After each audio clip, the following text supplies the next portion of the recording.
speaking of Elevate, we're about to head into our next panel. Let's talk about who we're going to be showcasing next. Before I get started, I just wanted to say I get so geeked out about these conversations because it's an opportunity for me to also talk about people that I love and respect. And our two next panelists are just incredible people that I've respected for a long time and I've either worked with or, in Stephanie's case, finally had the chance to meet in person at a brunch. We sat next to each other at a brunch in San Francisco about this time last year. So next, we're going to be learning from the one and only Stephanie Lampkin, founder and CEO of Blendoor, and Nitin Rai, founder and managing director of Elevate Capital. I'm excited to hear from both of them. I know you will be too. So don't forget to share your questions. Remember, closed mouths don't get fed, folks, and share out your gems using hashtag TechfestNW. At this time, I'd love to reintroduce the one and only Mark Zussman, editor and publisher of the Willamette Week.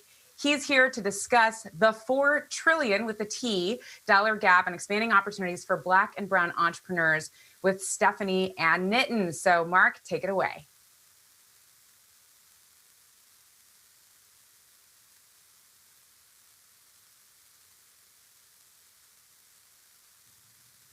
Thank you so much, Paige. Welcome back, everybody. Nitin and Stephanie, are you with us? Yes, hello. Thank you so much for being here. We're going to get started. Stephanie, it's my understanding that you've got a bit of a presentation to make, and I wonder if that might be the best way to get started. Yeah. But let's kick it off. Well, let's go. Here we go. Great. Anne-Marie, I believe, is my go-to person. She's your tech gal, and hopefully Perfect. We've got this all right loaded. So Anne-Marie, I'll just say next for each slide, and we'll run through. I know we're a bit short on time, so apologies in advance for speaking really quickly, but the topic of my presentation is the sticky relationship between capital and race. Next. And when I say sticky, I want to make sure that you understand it's not within the context of marketing, the stickiness of products and ideas. I mean the stickiness that is really hard to get out, really hard to manage, and I think is the root of a lot of the challenges that we're experiencing when we talk about inequality in America. Next. Okay, so I'm going to start with a little bit of history, and again, I'm going to run through this a little quickly, so apologies in advance. So I wanted to start with the founder of Blackness. The term Black hadn't been put into writing until a Portuguese chronicler named Gomez was commissioned by Henry the Navigator to define people from sub-Saharan Africa as Black as a way to justify the burgeoning slave trade that the Portuguese had embarked upon for quite a few years at that point. They used the term Black versus white to validate the reasons behind the transatlantic slave trade. Next. Fast forward a bit, in Germany, Johann Friedrich was the first to classify human beings, Homo sapiens, by race into 5 categories: Caucasian, Malayan, Mongolian, Ethiopian, and American. And so in doing so, they were able to really set the tone for the ways in which race would be used to justify genetic differences, which they believe were correlated to intelligence and things that, again, were able to validate the transatlantic slave trade. Next. And finally, we get to the US. So before the US was formed, we actually see the first institutional case of racism in America, where a gentleman by the name of John Punch, who's an indentured servant, runs away with his Scottish and Danish counterparts, and leaving Virginia, heading to Maryland, they get caught.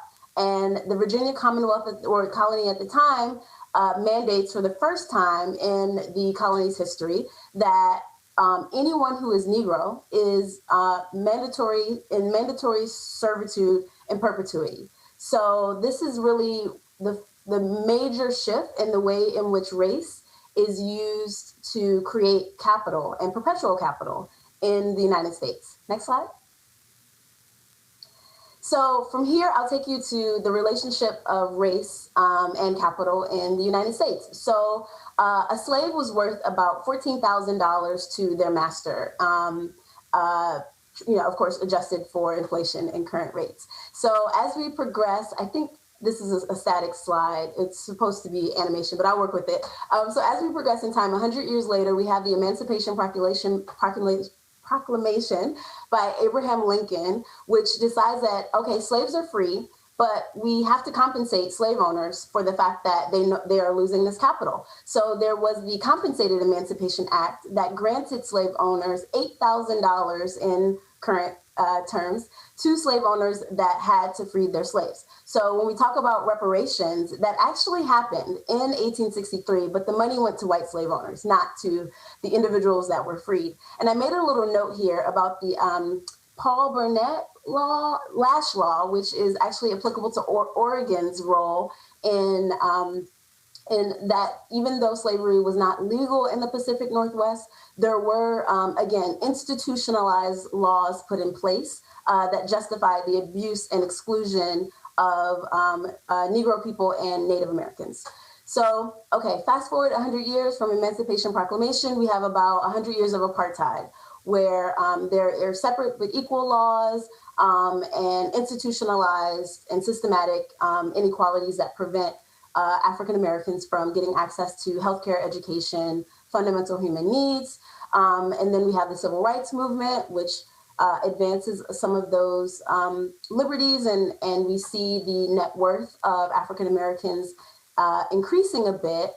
But now we are in 2020, where literally the net worth of an average African American household is equivalent to what it was 400 years ago, and still about 10x lower than that of their white American counterparts. Next slide.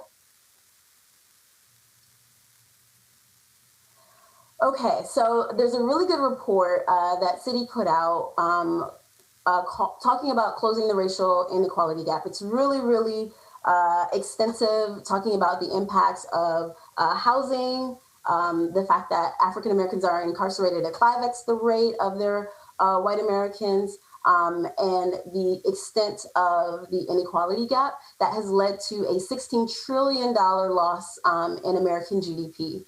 And so I recommend that report if you really want to dig into the weeds about the economic impacts of racism. Next slide. Oh, I'm on camera now. Okay, so I'll talk a little bit about my story and how I play into all of this. So I am many descendants away from John Punch. Next slide. This is my grandfather, who was born free, thankfully, in Alabama, but just one generation removed from slavery.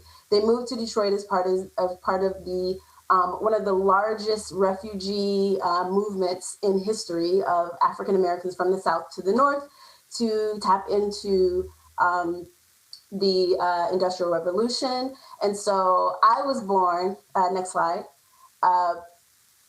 about 60 years after that. Here's a picture of me and my mom on my first birthday. There's a 40 ounce in the background if you look really closely, to a single mom who at some point was homeless while pregnant with me, and later battled a drug addiction in the 80s when drugs were criminalized and not considered a sickness like they are now, which led to the incarceration of my biological father, who I actually have not met, again, because of the war on drugs politics that were happening at the time.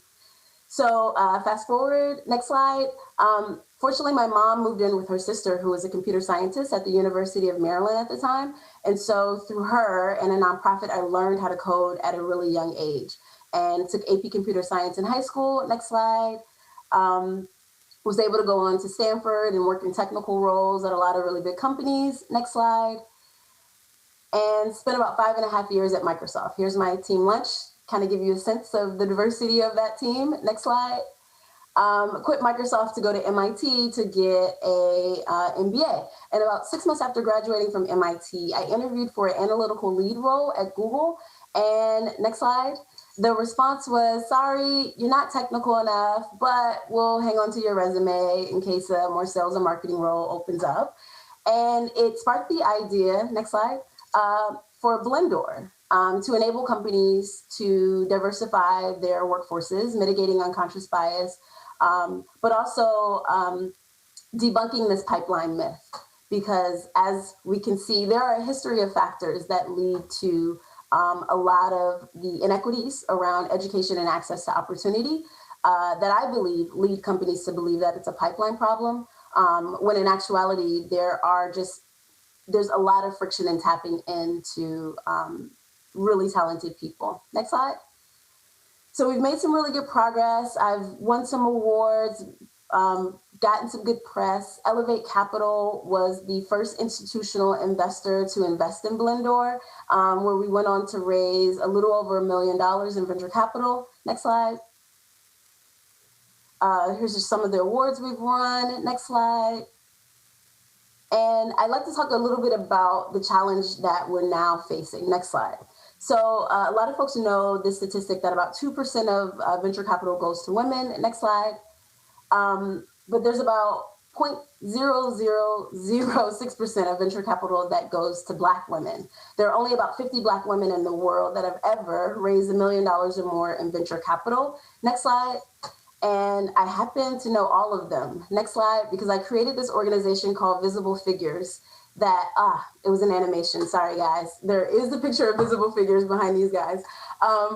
In recognition of the fact that there is a need for community building around the individuals who don't look like these guys, basically. I am the farthest from a white, wealthy male, which when you pull back the layers, many of these guys are. They do not come from poor socioeconomic backgrounds. They very much fit the prototype of what a successful person is in this country. Many of them didn't even graduate college, which goes to show you the benefits of having certain factors in your favor at birth. I actually did a TED Talk about this called The Lottery of Birth.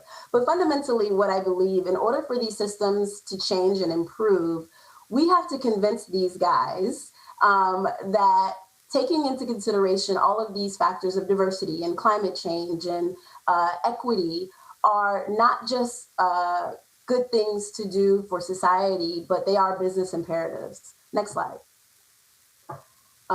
Because what I do believe, sorry, trying to go as fast as I can. Next slide. What I do believe is a lot of the problems that we're experiencing are rooted in the concept of maximizing shareholder value or shareholder primacy. So whether it be creating a category called Black in order to justify using human beings as capital, or creating categories or building walls for certain demographics of people to not get access to opportunities because they didn't come from Europe, simply because they're coming from Mexico. It all feeds into the system of shareholder primacy that I think must fundamentally be disrupted in order for these sorts of initiatives to work in fixing these gaps. Next slide. So it's a concept called shareholder capitalism, and we're seeing signals of this already in the marketplace. Literally 2 days ago, NASDAQ announced they are no longer listing companies that don't have at least a woman and or minority on their board. Goldman Sachs did something similar back in, I think, January of this year. And we've also seen institutional investors being more aggressive in requiring companies to be transparent about their diversity and what they're doing to fix it. Next slide. We are actually announcing our official Blend Score analytics, which we hope to be sort of the lead standard for the ways in which companies are measured and held accountable for their issues regarding people in this broader environmental, social, and governance space, where investors are now seeing a correlation between the ways in which you treat people and the environment and your long-term profits. Next slide. And that's it. Our fundamental thesis is you can't fix what you don't measure. And so our hope is, in closing this $4 trillion gap, transparency and accountability will be really central to the creation of effective solutions. Thank you. Stephanie, thank you so much for that. There's a lot to unpack. We'll try to do it justice in the time we have left. Let me bring Nitin into the conversation.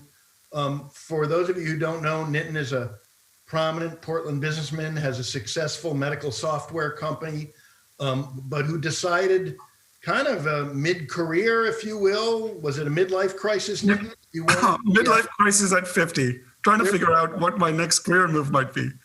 That you wanted to become a venture capitalist focusing specifically on investing in businesses run by women and people of color. Now, I know you well enough to know that you're a bloody capitalist. So even though there was a social justice component to this, both born of probably your own experience and a desire to do good, I also know that you're interested in making money. So is it fair to assume that this is not just a social justice passion play? You think there's a lot of dollars to be found by investing in companies that other VCs are overlooking? Absolutely. That's part of that $4 trillion cap, which I guess is more like 16 based on what Stephanie just talked about. But it's a huge opportunity. And it's in these founders that are, I'm an immigrant and a person of color. And I had to work my ass off and fight every battle and every obstacle, perhaps not as severe as what Stephanie has probably faced. But, I had my own challenges. And I felt that, if I was going to invest in a fund and create a fund, that's where I would put my money in, because that's where we're going to make the money. And that making the money is important because, as Stephanie was talking about, the Black community, there's utter lack of generational wealth in these communities. They don't have friends and family who can support them and get them started, or even access to like consulting fees or, things of the nature that I did in order to fund myself early on when I wasn't getting any capital. So for me, we are the friends and family. We are the next level of capital. We are the next level of capital. And we are rolling up our sleeves to really support these entrepreneurs because we know that they're going to produce outsized returns. So Stephanie, I find it a little bit ironic that, you're Stanford educated, MIT as well. You're in California, very progressive state. And yet one of the first significant investments in your company comes from a small VC fund in arguably the whitest state in America, Oregon. Yeah, if you peel back the layers, it makes a lot more sense than how it appears on the surface. I think it's Nitin's sort of foresight more than anything. He just so happens to be in Portland as a result of certain life choices. But I don't know that if Nitin hadn't had the lived experiences that he has, and experienced a time when South Asians themselves were once considered inadequate at tech. I mean, it's hard to believe now, right? Because the bias has reversed, but I think it's Nitin more than it is Portland. So Stephanie, your company began to try to help companies that are hiring remove bias that they may not even be aware of. But I assume that you've had to pivot during COVID. Exactly. Yeah, hiring slowed down significantly. And we saw after the death of George Floyd, much more attention from companies who needed to understand even where to start in thinking more holistically about how to improve diversity, equity, and inclusion from an operational standpoint and not just with hiring. And so we saw that as an opportunity to really position ourselves as the golden standard for that. So you're in essence providing sort of a good housekeeping seal of approval. That strikes me as the kind of thing that a tough investigative newspaper would do, not a for-profit enterprise. Where's the money in that? So the money in it is really employer branding. So companies are still trying to signal to the market that they care about a lot of these things and they are stewards of fairness and equity. And both investors are active in seeking out companies that prioritize that. So they pay us for the data and analytics as they do ESG diligence, but also job seekers. Job seekers want to know if the companies that they're evaluating are places where they're likely to succeed and belong and have alignment with our values. I mean, studies have shown that 67% of millennials now consider the diversity of a company when they decide where to work. And so we're giving all stakeholders access to more transparency about companies' core values. So to some degree, your business model is predicated on the growing reckoning in this country that social justice needs to be the responsibility, not just of politicians and individuals, but of entrepreneurs. And that your company is really, to some degree, taking advantage of that in a good way. Yeah. What about your own lived experience? So for example, do you sense that when you started this company and you were out raising money, that the challenge of raising funds was made more difficult by the color of your skin? Oh, absolutely. But it's hard to disentangle what our challenge is because of race versus gender, because I sit at the intersection of both. And I'm also gay. So there's that. And, fundamentally, there is a caste system in this country that whether it be race or gender or socioeconomic background, it's just sort of it's not really talked about or evident as it is in other parts of the world like India or pre-Holocaust Germany.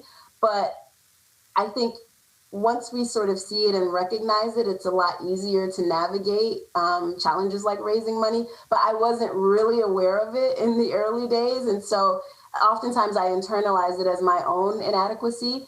But I still think we're making progress. Fundamentally, I'm standing on the shoulders of people who had way bigger challenges than raising venture capital. We've got a great session that I want to call out for viewers later in the conference with some of the most prominent female Latin VCs in America. So Nitin, you created the Elevate Fund, 4 years ago? Yes. And you raised money, including from the Meyer Memorial Trust, to go out and invest in businesses run by people of color and females, correct? Yes. Can you talk about how that fund is doing? Fund has done really well. We've deployed $10 million in 30 companies, primarily in the Pacific Northwest, with a few investments like Stephanie that was outside of the area. And we've had 2 exits. We've already returned 40% of the capital back to our investors. So we rank very high in terms of performance of small funds in the country in terms of returns and other metrics like IRR. So I'm very happy about it. I will tell you, it was a challenge to find the entrepreneurs that are really near and dear to my heart that are female Black tech. And this is one of the reasons we went outside of Portland and found Stephanie, and she was our first investment. And she drove, several hundred miles to collect her check from San Francisco. So yeah, we're excited about our next fund that we will probably announce more formally in January in terms of the opportunity. And I can tell you, there is no pipeline problem. We don't have a pipeline problem. And we're going to show it in a few weeks of what that looks like. I'm super excited about that. Interesting. So Stephanie, we've got a couple of questions from the audience. One is that these metrics that you're going to be using to basically grade companies on how well they're doing and the goals you've identified, are those proprietary metrics to Blendoor? No, we actually make our methodology public. So any and everyone can see not only the criteria, but the way that we rate and normalize the data. So comparing only companies of similar size and industry. And, you've talked about this a little bit, but again, at the end of the day, capitalists are bloody capitalists and they want to make money. And if you talk to them and you convince them you can make money, in theory, they're colorblind. The question is, to what degree are they not colorblind because of institutional racism, or to what degree are they not colorblind because they just simply can't view the world from your point of view and so can't understand the market opportunity? I don't know if that question made any sense. It does make sense. I don't believe in color blindness simply because it's so deeply ingrained in the class stratification that we have in this country. And class and race are things that have been hard to disentangle. But as much as people would like to believe that they're colorblind, it's just not the case. And it doesn't even make sense to even suggest that you are. And nor is that a desirable trait, particularly if there are social inequities that result from the color of someone's skin. So I think we shouldn't be striving for color blindness. There's a really good TED Talk on this by Melody Hobson called Color Braveness, which I highly recommend. But we're coming up against the fourth industrial revolution when Zoom calls like this are going to become more common. And who knows, maybe we'll have avatars instead of showing our actual faces. And I really think the companies that will succeed are those who are able to look beyond the avatar and just see intelligence where it's raw and real. And I think technology can enable that if it's done the right way. There's a question that was posed here. It may be too generic for you to try to answer, but it's, what can non-investors do to help push change making? Not counting reading and diversity, equity, and inclusion trading. What other actions can one take? So we have power in the way that we vote, and particularly local elections. I think everyone thinks so much about national, but not local. So there's significant power there. We have power in what we do with our wallet. So, spending spending with companies that are aligned with your values. And then we have power in where we choose to work. And that's the one that companies are the most sensitive to. They do not want to lose good talent. And so be judicious in your diligence in evaluating where you're going to work. Understand how they're mitigating unconscious bias in their algorithms. Understand what their policies are for maternity leave and LGBTQ rights. We're obviously trying to enable that transparency in a much more efficient way, but through your vote, through your wallet, and where you work are probably the best ways you can advance stakeholder capitalism. And Stephanie, if someone wants to see the rankings, are they out yet that you have on? Do they just go to your website? Yep, Blendoor.com/BlendScore. And how many companies have you rated? We currently have 200 companies public, but we've rated over 2,000. We only, what you see currently are just the tech companies, but we'll soon be releasing more information about companies across verticals.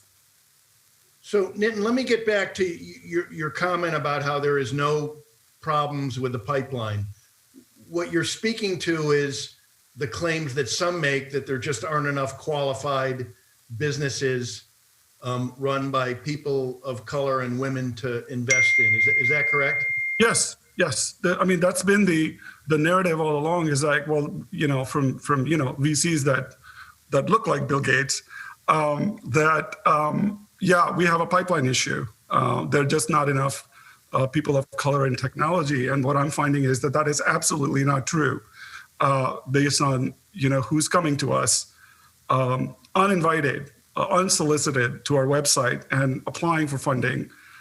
So we know that there's, plenty of these entrepreneurs all over the country that have tech degrees, that have started companies. They've started multiple companies and run into the same issue of not being able to get that sizable first check or a second check or a third check, and not having those networks that are, baked into what I call the VC mafia in the Silicon Valley. Those people are coming to us, and we're taking them very seriously. We have a pick of the litter to put money into the best Black women tech entrepreneurs, and I'm super proud of that we're able to, attract folks like Stephanie to the fund.